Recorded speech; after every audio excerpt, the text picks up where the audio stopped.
अस्सलाम वालेकुम दोस्तों, क्या हाल चाल है आपके? ठीक हैं, खैर खैरियत है। अच्छा, आज हम आपकी खिदमत में लाए हैं ये एक अदद फ़िलिप्स का चार्जिंग फ़ैन।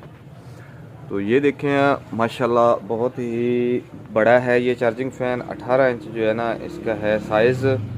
और इसके अंदर बहुत ही ज़बरदस्त किस्म की बैटरी लगी हुई है, जो कि कम से कम भी आपको देगी 7 से 8 घंटे तक का बैकअप।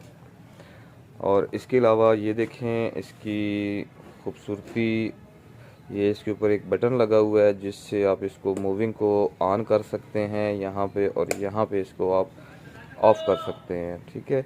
और ये देखें नीचे इसका ये पैर भी लगा हुआ है, और ये माशाल्लाह काफ़ी हैवी है। इसमें जो बैटरी लगी हुई है वो काफ़ी हैवी है।